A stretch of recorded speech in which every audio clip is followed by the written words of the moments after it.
She laughed at me in front of everyone, said I should be grateful they even kept me. It was a little thing, an offhand, sugary comment about my cooking and my age, tossed into a sentence like a bone for a dog, but it landed like a door closing. I could feel the room tilt around me, a kind of slow, sure dismissal that made my hands go cold. I remember the clink of teaspoons in the saucers and the way the light caught Melissa's new bracelet as she waved her hand. "Lucky," she said, as if being kept was a favor. My name is Lorraine Whitaker. I am 67 years old. I have a garden full of roses that Harold planted for me the spring after we moved in, and a recipe for lemon cake that no one seems to want to learn properly. Harold used to say I had a stubbornness that was useful in the kitchen and dangerous in dealings with salesmen. He would smile that slow, careful smile and say, "Lorraine, you remember things better than the bank." I liked to think he meant memory, not pride, but both were useful that winter when we signed the papers on the house that smelled of damp paint and new possibility. If you can, tell me where you're watching from tonight. It matters to me to know. If you've ever been overlooked at a family table, if you've ever felt a polite laugh push you into the doorway. It's why I'm telling you this. Where are you watching from? They called it generosity. They called it care. They called it concern when Derek stopped dropping by as often and when Melissa found reasons to be in charge of things that had nothing to do with her. They were always very good with the right words. At first, those words wrapped around me like a shawl. Derek had a mortgage to fight, Melissa a job that demanded hours and temper. I had the time, a pension, and a steady hand. We were practical family. At least that's how Harold and I told ourselves the story as we wrote checks and handed over keys. The house we live in, our house, has pearled buttons in the hallway that belonged to Harriet, whose hands once sewed gloves for the church. They creak in a way that whispers of other hands, doing small, faithful things. I sold my little bungalow out on Crofton Avenue to help Derek get started. Harold and I scraped pennies together, folded the money in envelopes, and told ourselves it was a gift. Harold called it putting love on paper. I never regretted that afternoon. I remember the lemon cake I baked the day we closed, the smell of zest curling through the rooms. That cake tasted like permission. You don't get to 70 without a few seasons of being overlooked. People start to assume you are fragile. They wrap their concern in directives. Let us handle it. You should sit down. You're not as young as you used to be. At first, you accept it. The assumption of fragility feels like mercy. Then, one afternoon, the mercy slides into possession. The dinner could have been ordinary. It was Saturday. Melissa had brought her new friend who liked to talk about redecorating and the virtues of open shelving. There was lemon chicken and mashed potatoes, a salad with rosemary that made me think of Harold's hand over my own, pressing the sprig into the pot. Conversation started at the edges, about a doctor's appointment, the weather, and then folded into those small acts that reveal people's assumptions. Derek laughed at the television in the corner, his attention a soft fog. Melissa set the table like a drill sergeant arranging soldiers. I had put on my blue dress with the pearl buttons because Harold liked me in blue. He'd always said the color made my eyes honest. When Melissa reached across my plate for the gravy, she said, with that sweet edge I now know too well, "We're lucky to keep you around, right, Derek? You're lucky." It was the way she said keep, as though I were an object on a shelf, to be taken down when convenient, to be dusted off for display at family gatherings. The laugh that followed was small and cruel. I remember the taste of rosemary and the sudden loudness of my own breath. I sat very still until the tea was cold inside my cup. After they left, I went to the study. I like quiet rooms where the world's edges are softer. There was a stack of mail, credit card offers, a letter from the county, catalogs with pictures of redecorated lives. And in that stack was an envelope I had put there myself months ago when Harold was sicker and I liked having things organized as if order could cure worry. It was a brass key tied to a strip of ribbon and a note in Harold's handwriting, "Safe deposit, box 12. He'd always loved the precision of a label. He'd also been the sort of man who kept his promises in neat folded paper. I pulled the key into my hand. It was weighty, familiar, and then something else, old, like a word that had been gone too long. I held it against the light. The ribbon was fraying. The note had his scrawl, with Harold's tiny cross over some of the lowercase f's. Paper remembers. That thought steadied me. Paper remembers what people choose to forget. That night, I tried to check my email. Harmless thing. No one would find it suspicious an old woman was logging in from her home computer. But the screen told me gently that something was wrong. I had been locked out. An automated message, one of those efficient, unsentimental notices, told me access had been changed. I tried to call Derek. He shrugged over the phone and said he thought Melissa had been handling that sort of online stuff because it was easier for her with her new job. He said the words people say when they want to soften what they are doing. "It's nothing, Mom." But it wasn't nothing. The thermostat had been adjusted the week before to keep the house at a level I found too warm. My email password had been replaced. My online pharmacy account showed changes to delivery that I hadn't made. My name had been removed from a membership we'd held together. Little switches at first, then larger. They took my passwords. They took my access, piece by quiet piece. Accounts that had been joint, devices that had been common property, the phone number registered as ours. They did not announce it with fanfare. They moved through the house like the tide, slipping their fingers under my sponge and lifting things out from beneath. It was humiliating. It was intimate, because privacy is a kind of skin. To lose your passwords is to have someone else decide when and how you move in your own life. I did not shout. I did not throw anything. I went to the bedroom and laid Harold's note on my lap. I turned the key over between my fingers and felt something that was not quite anger. It was the sharpening of an apparatus inside me that I had used in smaller ways my whole life, to tidy a recipe, to keep accounts straight, to remember when the furnace had last been serviced. It was a muscle that had been exercised in patience and exactness, and now it rose, interested in work. I called Edna Holloway the next morning. Edna is a notary by trade and a practical woman by temperament. She has hands that know how to fold paper into exact rectangles and a voice that does not bother with small excuses.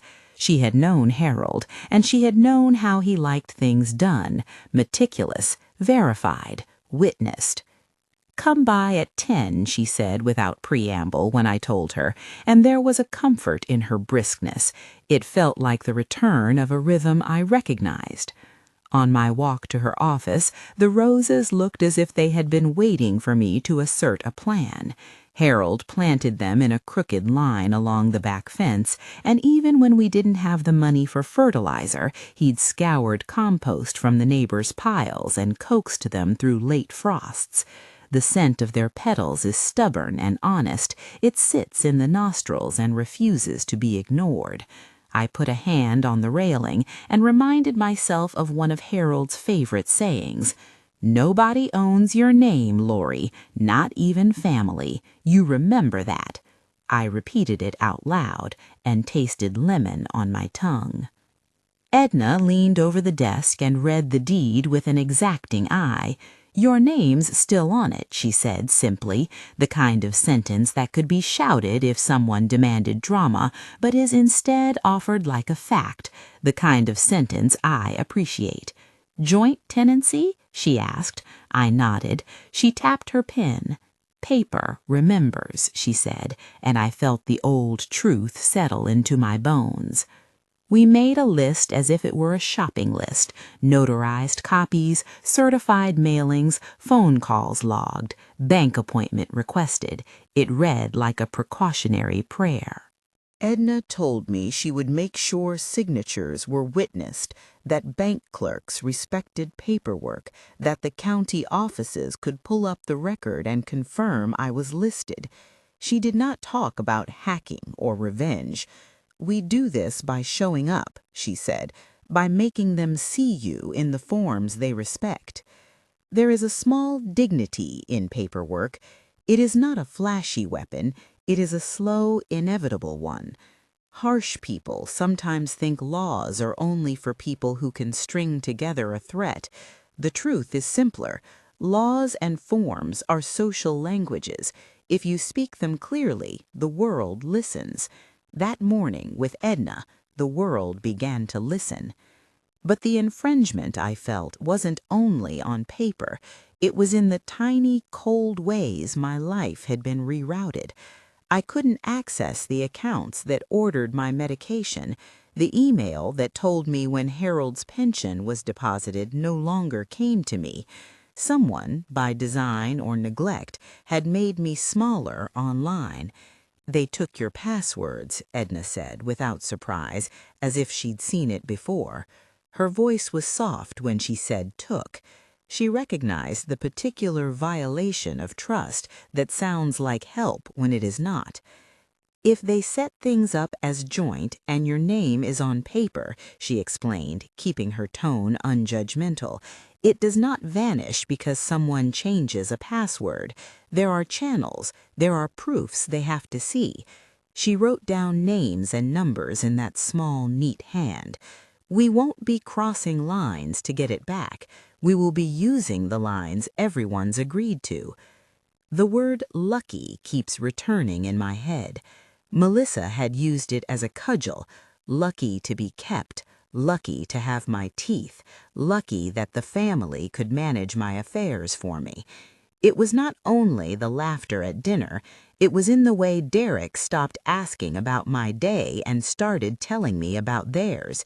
It was in the small exclusions. The automatic emails changed, the online calendar that used to have my name for appointments, the account where Harold's medical records were consolidated. When I tried to schedule a delivery for the lemon cake supplies I used to keep on hand, the confirmation went to an address I had not given. It had the ring of strangers rearranging the furniture in your house and then telling you it was an improvement.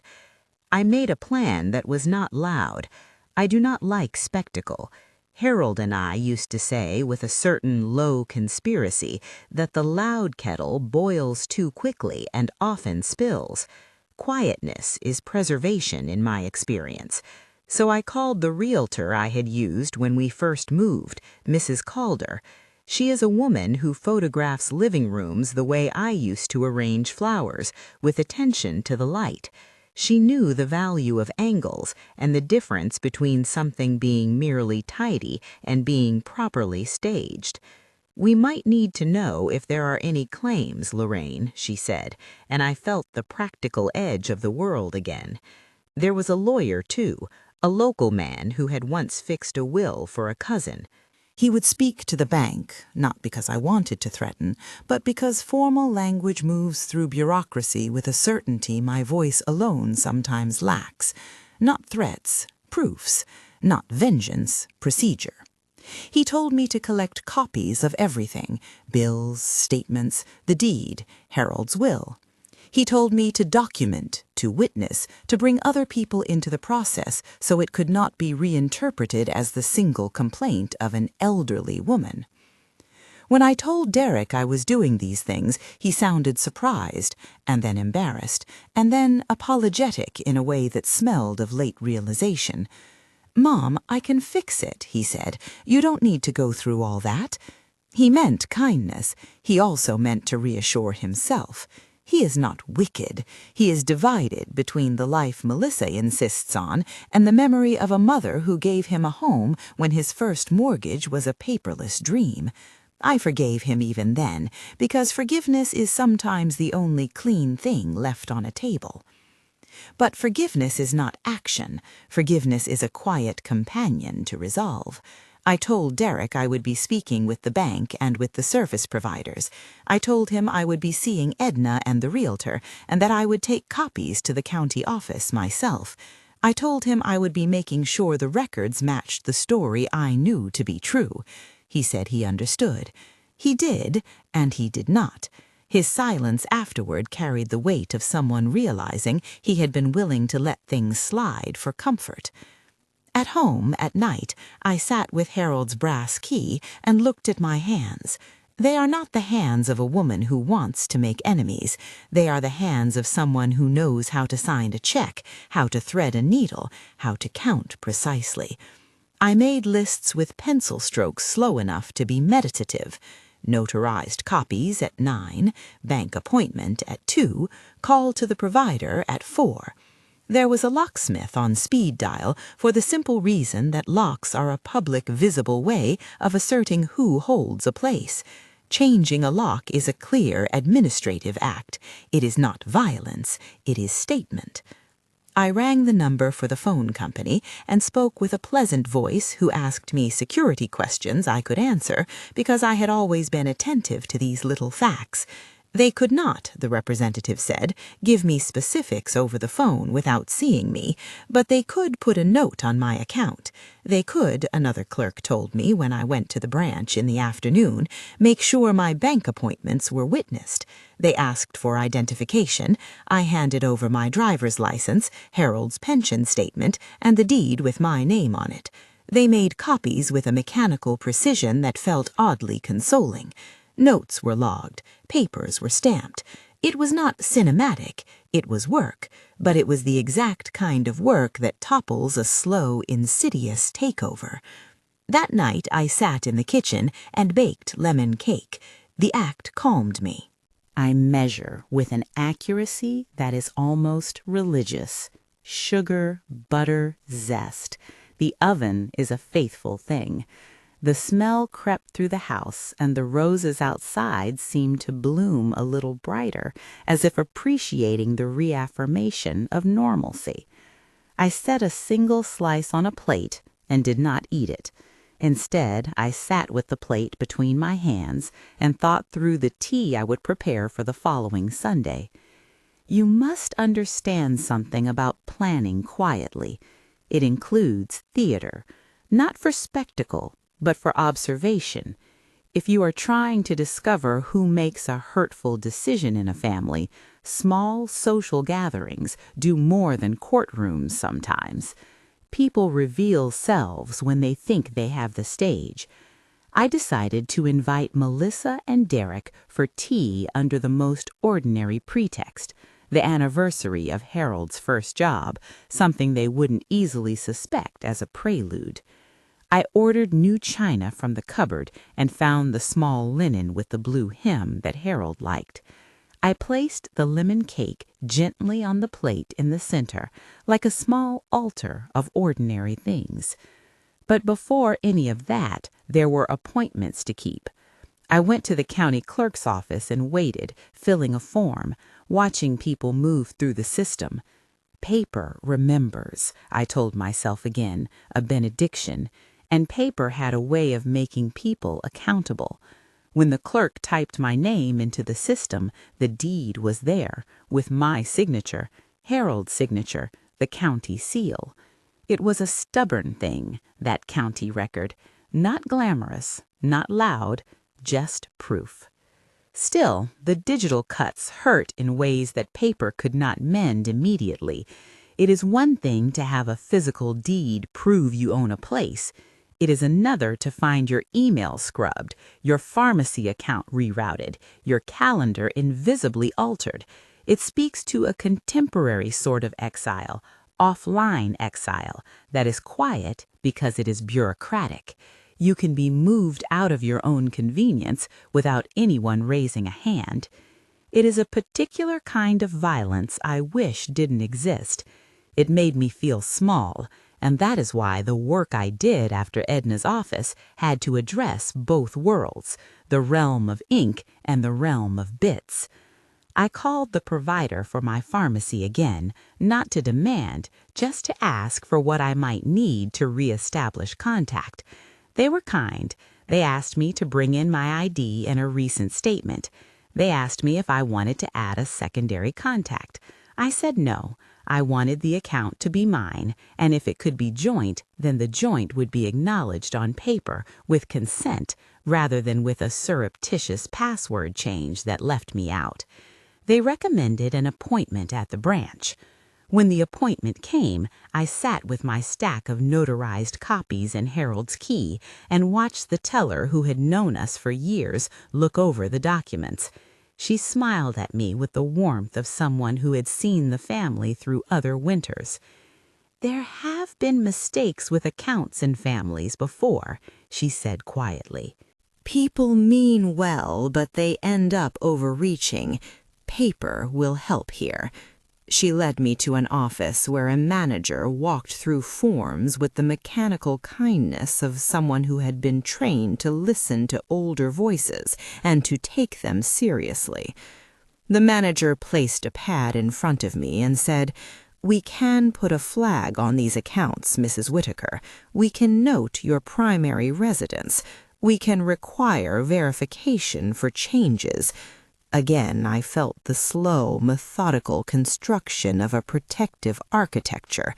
It was not magic. It was not theater. It was the bureaucracy I had once sneered at as a young woman, and now it felt like armor. The nights I worked in the quiet following that week, filing, labeling envelopes for certified mail, making copies of statements, I thought often of Harold's hands, rough at the knuckles, precise when he wanted them to be. He believed in witnesses, in a line of people who could say, later, "Yes, I saw her sign." I liked that belief because it puts faith in the visible. You cannot argue with what is there in writing. I will tell you this. There is a pleasure that is not cruel in bringing order to chaos that has been visited upon you. It is a pleasure in the same way kettles whistle or roses open, quiet, steady, inevitable. It is not triumph in another's humiliation. It is the sense that your life is again arranged in a way that honors you. On the Friday before the tea, I met with Mrs. Calder, the realtor, in my living room. She walked slowly through the house, taking out a small camera like a priest with a relic. "You have good light here," she said, and she was right. The afternoon light finds its way through the lace curtains like a blessing. I was not planning to sell, not yet, but a for sale sign, when placed and photographed, has a social meaning. It says that the place belongs to someone who has choices, that the state of the house is not something decided by others. "You don't want spectacle," Mrs. Calder said, reading me the way one reads a careful book, "just clarity." She suggested photographs and a discreet listing, options that establish a public paper trail and remind the community that property and authority are not private whims. We scheduled a photographer for early Monday, and I felt that small plurality of witnesses as another safety. That night I took Harold's note down to the dining room table and ironed the linen for tea. I set out the china. I made sure the pearls on the sideboard were arranged the way they had been the week before, because order calms me, and because order sends a message. I am not saying this was a cruel message. It is a message that I exist not as charity, but as choice. When I think back on those days, the details sharpen. The toast popping up, the way Derek's hair fell forward when he read his phone, Melissa's laugh like glass being struck. There was no dramatic accusation. There was only me, quietly stacking papers with edges neat enough to cut. I did not plan to shame them with much fanfare. I planned to be undeniable. On Saturday morning, someone left a message on my phone from an unfamiliar number. It was a gentleman from a locksmith service, confirming an appointment. I had called a locksmith to change one of the outside locks, a plain administrative thing, to make sure that the physical access matched the legal standing I was reasserting. When a person's name is on the deed and their name is removed from accounts, the simplest remedies are often the most visible. A locked door with your key in your pocket says, in a way, that you are an agent in your own life. I remember sitting at the window that afternoon, sipping tea from the cup Harold had liked to use for himself, and watching the car pass by the house that turned in the wrong direction and then backtracked. It felt like the day before a storm, not because I expected fury, but because I had lined the elements: paper, witnesses, appointments. There is tension in saying aloud that you will be present to enforce your rights. People who prefer invisibility get nervous under that light. That is not my purpose. My purpose is to restore a rhythm. Melissa called that evening. The voice was sharp and then softer, an oscillation. "Mom, why are you doing all this? We were trying to help." I listened to her explanation, the long string of reasons she had stitched together, and I could see how easy it is to confuse convenience for care. I told her I appreciated help when it was offered and returned as respect, when it was a hand extended, not a hand that takes. "Why are you playing these games?" she demanded at the end, as if agency were some sort of sport. "I'm not playing games," I said, and the words were like throwing a match into a neat, small darkness. "I'm reminding everyone of where the papers say my name is." It was not a dramatic line. It didn't need to be. It needed to be true. That night I slept better than I had in months, not because everything was resolved, but because I had begun to align the pieces where they belonged. I woke early, as I always do, before the world has learned to speak. I watered the roses and watched the sun edge along the petals. I thought, as I always do when I see the small roses unfurl, of Harold's hand in mine and his belief that stubborn attention could coax life into bloom. The morning of the photographer and the locksmith felt ordinary. Words argued in the hedges. The kettle whistle argued back. I had arranged for a neighbor, Mrs. Green, to be present as an extra witness when the photographer came, and she arrived with biscuits, warm and affable. Her presence was not ostentation. It was a human fact. A neighbor's face registers when something shifts in a street. It is a kind of living affidavit. When the locksmith arrived, a heavy man with gentle eyes and a van smelling faintly of oils and metal, I felt the small industry of life moving in my favor. He carried his tools like a doctor carries instruments. Nothing dramatic, all necessity. He understood the work to be done as routine, and that settled me. Harold would have liked that, people doing their professions with quiet competence.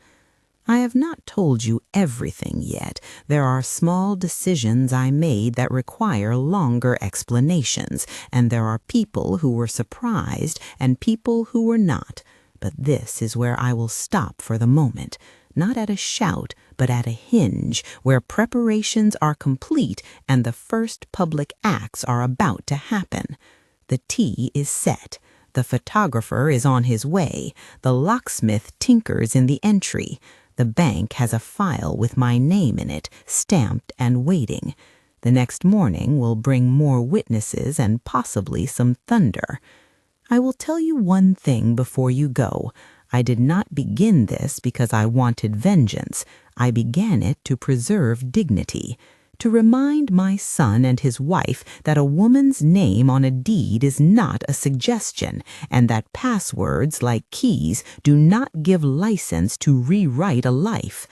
People who take comfort in ordering other people's days assume that silence will be convenient. I discovered one afternoon that silence can be strategy, and strategy can save you from having to shout when you could simply speak with a paper everyone recognizes. If this has touched you, if you have ever felt small in a room because someone else decided what you could do, share where you're watching from below. Tell me if you've ever had to remind a family that respect does not expire with age. I will be here, and I will tell you what happens next, because the quiet part is often the one that changes everything. The morning everything shifted was ordinary in the way mornings are when you mean business without theatrics. Birds arguing in the hedge, the kettle's tiny complaint, light sliding along the table where the lemon cake sat under a glass dome like an accusation and an offering all at once. The photographer arrived with a neutral smile and a camera that looked as if it had been born to find the perfect corner of a room. He smelled faintly of cologne and film dust, and he moved around the living room as if he were blessing it with attention. Mrs. Calder had suggested a simple sign, not a proclamation. Just put a stake in the ground, she said, as if planting something modest. She spoke in the calm voice of someone who knows what a photo can do, make an ordinary fact into a public one. You do not need fireworks to make a boundary. You need witnesses. The sign that would be placed on our lawn would not be a weapon. It would be a record that the property belonged to someone who could, if she wished, choose differently. I stood by the kitchen window and watched the camera click, each shutter a small, steady confirmation. The locksmith had arrived early and was outside with his van, his tools humming softly as he prepared for the day's work. He was methodical, checking bolts and hinges the way a surgeon checks instruments. There was no need for drama. There was only procedure, people doing their jobs, which is a comforting thing when the heart wants to prove something without shouting. Before the photographer went to work, Mrs. Calder asked if I minded if she took a few interior shots, too. "Light in this house tells a story," she said. "It shows who has lived here." I thought of Harold's hands arranging the roses on the windowsill and of the lemon cake cooling on its rack. A photograph can carry those small truths further than an argument ever could. The locksmith came in for a moment, boots on the mat, and I could see the kind of professional concentration that goes with doing things properly. He changed one of the exterior locks in the front door while I sat at the table with a cup of tea and the neat stack of notarized copies. When he turned the old key over, Harold's old brass ones, he commented without curiosity, "That's a good key. Strong."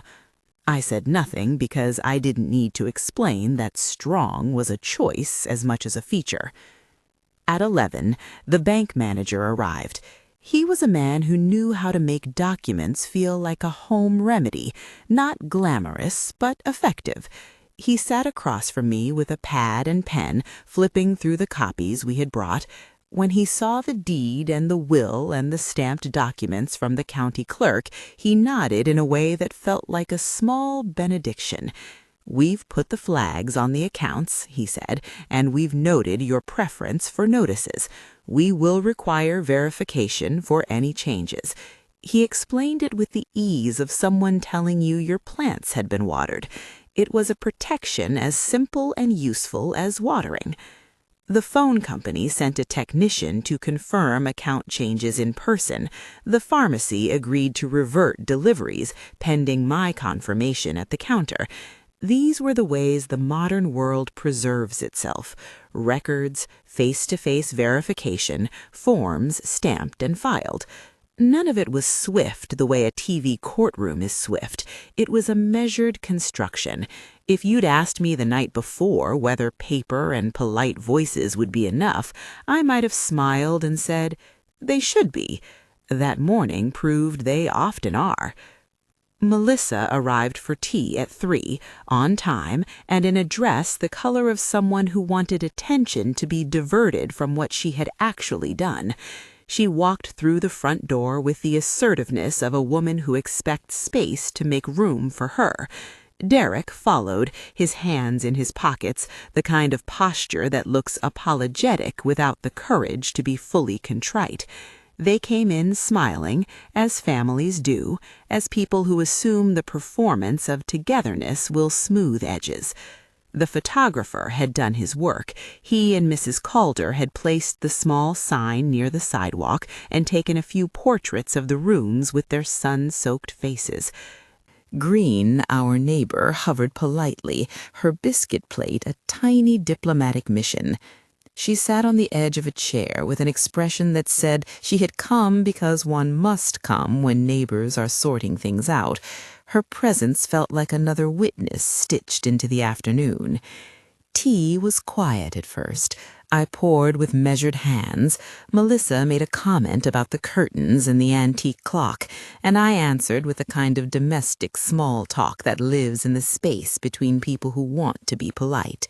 Then, when the tea had been poured and the lemon cake sliced, I cleared my throat and told them, calmly, about the appointments I had kept that week. I spoke to the bank, I said.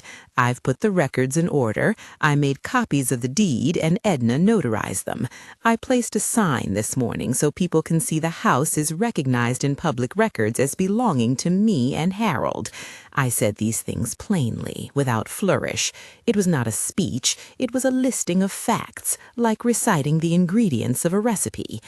Melissa's smile tightened into something like impatience. "Mom, you don't have to make a fuss," she said. "We only tried to help, you know that."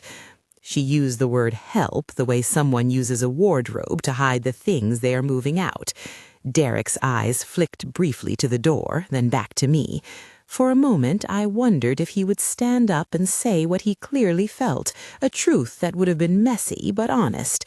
He did not. He sat, palms flat on his knees, and watched. "You meant well," I said, "but some of the help took away my position at the table. It moved the mail and the passwords and decisions, the kind of small things that stitch our days together, and it left me out of the conversation." I kept my voice even. I could see the futile flurry behind Melissa's eyes, the defense she had rehearsed, the story she had told herself to make the choice palatable. She laughed, brittle. "They needed attention, Mom. We did you what we thought was best." When best looks like not telling, like changing access and not consulting, you stop being helpers and start being editors of a life, I answered. I did not shout. There was a steadiness in my words that the house absorbed. A pause settled like a soft cloth. Mrs. Green adjusted her bag and looked down at her hands. The photographer, who had come for light in corners, now also held a presence like an impartial witness. He caught the way Melissa's face had gone slightly red and the way Derek's jaw tightened. It was then, mid-tea, that Melissa reached into her purse with the slow confidence of someone who expects applause. "I just want to say we were doing what we thought was right," she said, and produced a small stack of printout receipts and confirmations, evidence in her eyes that she had been efficient. "I handled the deliveries," she said. "We took care of everything because you were getting confused." Her tone was the kind of kindness that asks forgiveness for a favor. I did not need to claim more space.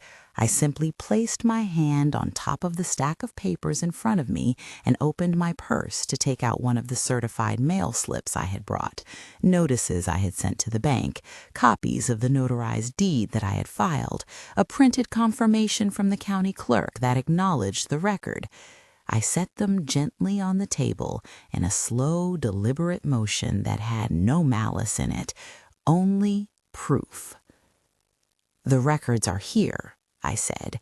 "Your intentions do not make the paper vanish. It was a simple notion, and it landed with a quiet gravity.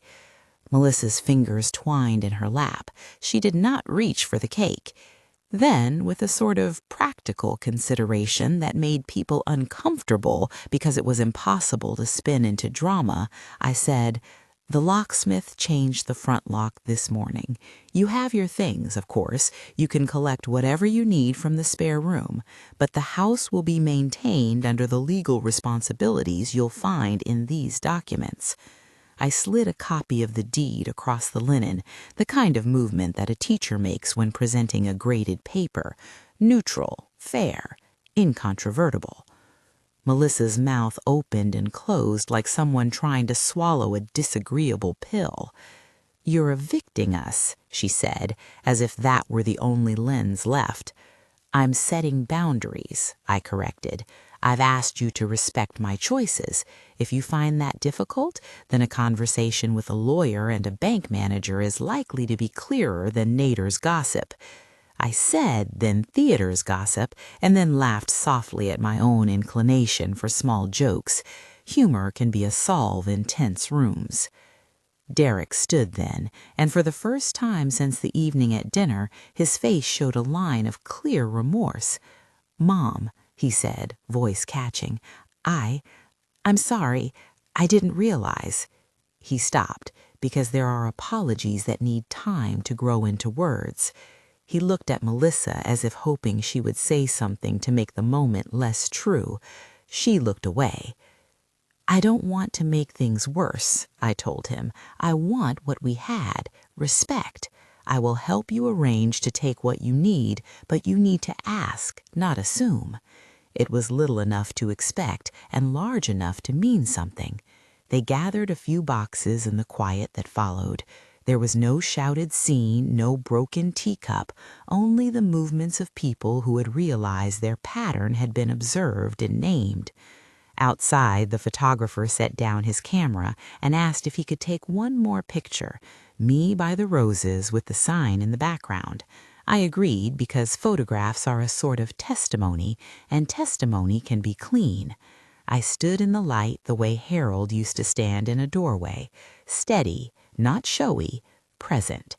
The picture would capture the lines in my face and the way sunlight warmed the petals he had planted years ago. It would be a plain fact, a woman, her home, the things that signify belonging. The physical changes, locksmith, flags on accounts, notarized paperwork, were the visible layer. The other part of reclaiming access happened in rooms that don't photograph well, conversations with technicians and clerks whose backs to the cameras became allies in the small, unglamorous bureaucracy of the world. I sat at counters and told my story to people trained to translate lived experience into policy. They listened. They logged notes.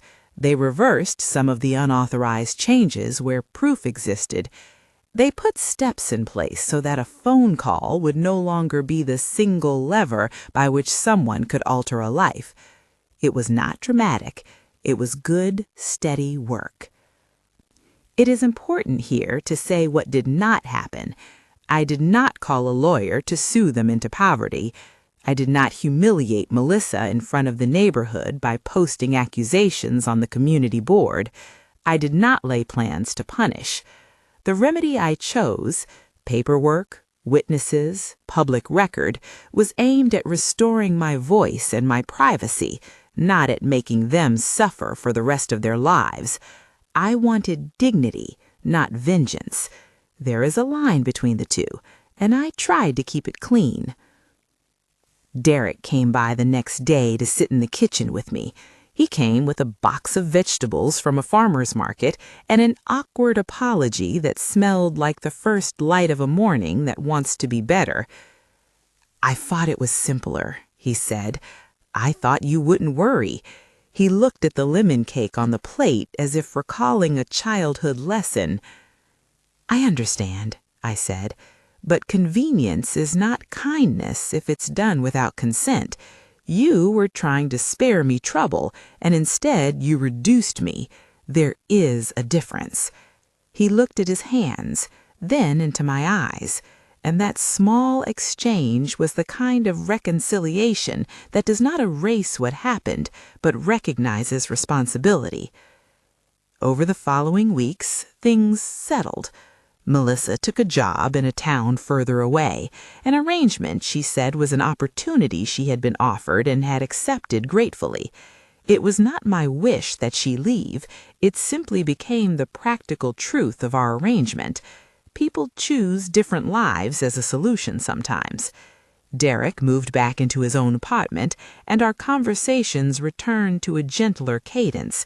He called more often. He stopped telling me what he thought I wanted to hear and started asking how my days had been. That was my quiet victory. The digital access that had made me feel like a ghost in my own life was repaired, not by tricks or by secrets, but through patient insistence on procedure. The pharmacy reestablished my deliveries after I showed the notarized documents and presented myself at the counter. The bank required in-person verification for certain changes and re-linked the notification emails to the address I used. The phone company confirmed that future changes would need my explicit consent with paperwork on file.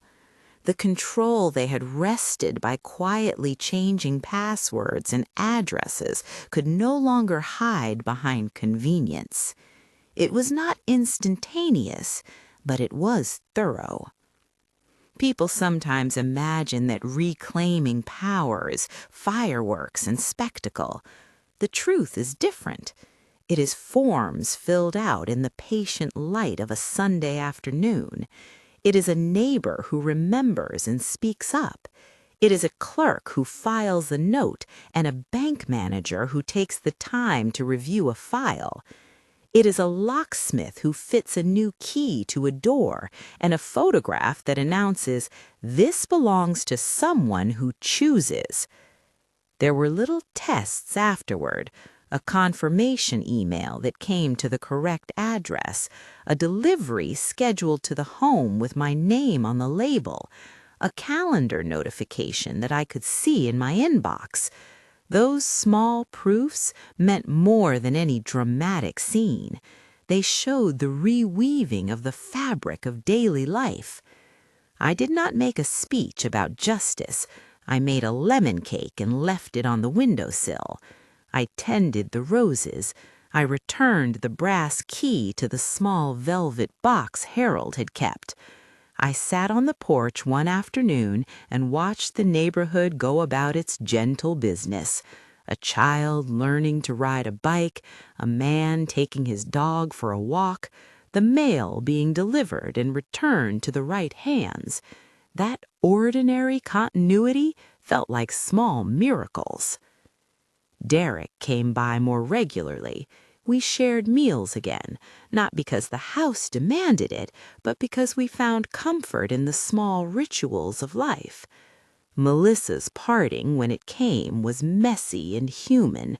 She struck out on a new plan and sometimes called to ask for help with a repair or a recipe, and I answered in the way a person answers when they want to keep relationships intact but also keep boundaries intact.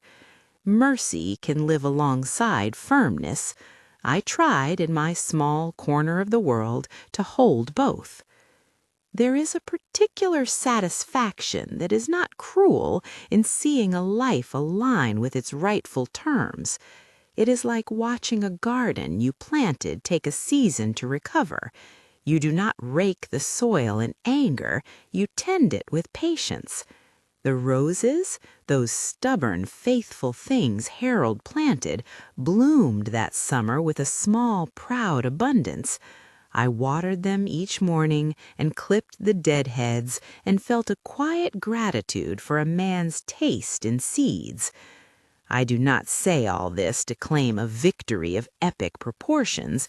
I say it because quiet, legal, dignified steps restored what had been taken in silence.